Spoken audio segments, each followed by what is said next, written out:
Reaksi redoks itu tidak berbeda dengan reaksi-reaksi kimia yang lain. Hanya saja, pada redoks terjadi perubahan bilangan oksidasi yang merupakan perubahan muatan.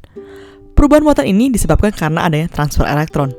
Jika hal ini dimanfaatkan, kita bisa membuat aliran listrik yang tidak lain adalah aliran elektron.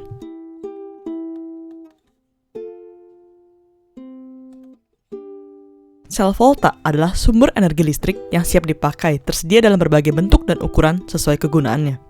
Sel volta terdiri dari dua elektrode, anode dan katode, yang merupakan tempat terjadinya redoks. Kedua elektrode ini diletakkan dalam medium kimia tertentu yang berfungsi untuk mengalirkan elektron.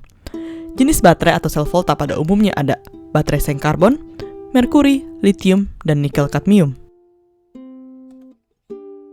Baterai seng karbon adalah baterai generasi pertama yang dikomersilkan. Baterai ini terdiri dari seng sebagai anode dan grafit atau karbon sebagai katode. Zat elektrolit atau medium penghantar elektronnya adalah campuran mangan oksida, amonium klorida, dan serbuk karbon yang berbentuk pasta. Reaksi redoks yang terjadi jika disederhanakan adalah seperti ini. Pada anode, seng teroksidasi dari seng biasa menjadi seng 2+. Pada katode, mangan yang tereduksi dengan persamaan kimia mangan oksida bereaksi dengan ion amonium membentuk mangan trioksida dan amonia dan air. Potensial sel ini adalah 1,5 volt. Sel volta berikutnya adalah baterai merkuri yang biasa berbentuk lempengan seperti baterai jam. Baterai ini udah dilarang pemakaiannya karena bahaya logam berat dari merkuri. Baterai ini memiliki seng sebagai anode dan merkuri 2 oksida sebagai katode.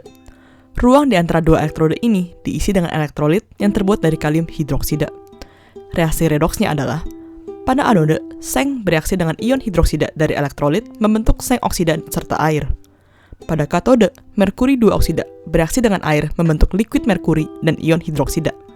Potensial sel ini adalah 1,35 volt. Baterai litium adalah baterai yang bisa diisi ulang dan sering dipakai untuk baterai HP sekarang ini. Baterai ini memakai litium sebagai anode dan senyawa kompleks iodin sebagai katode. Kedua elektrode ini dipisahkan dengan lapisan tipis litium iodida. Reaksi redoksnya itu adalah seperti ini.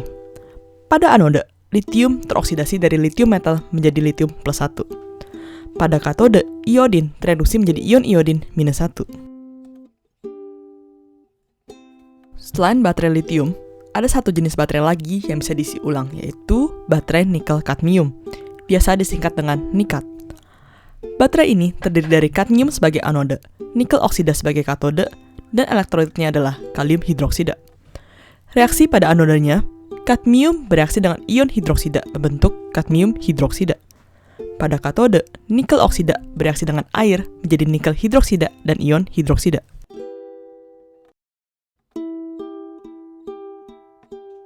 Sel volta selain baterai adalah sel akumulator atau biasa disebut dengan aki.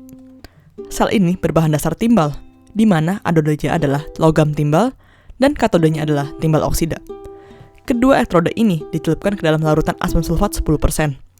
Reaksi yang terjadi saat aki dipakai adalah, pada anode, timbal bereaksi dengan ion HSO4- menjadi timbal sulfat dan ion hidrogen. Pada katode, timbal oksida bereaksi dengan ion hidrogen dan ion HSO4- menjadi timbal sulfat dan air. Potensial dari sel ini adalah 2 volt. Untuk mencapai 6 volt diperlukan 3 sel. Jika aki telah dipakai, aki bisa diisi ulang dengan arus listrik searah.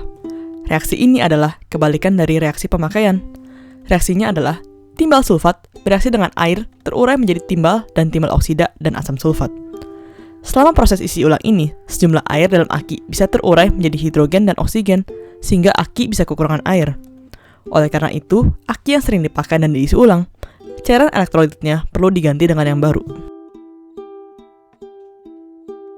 If you like this video, please like, comment, and subscribe. It really helps a lot, and see you next time.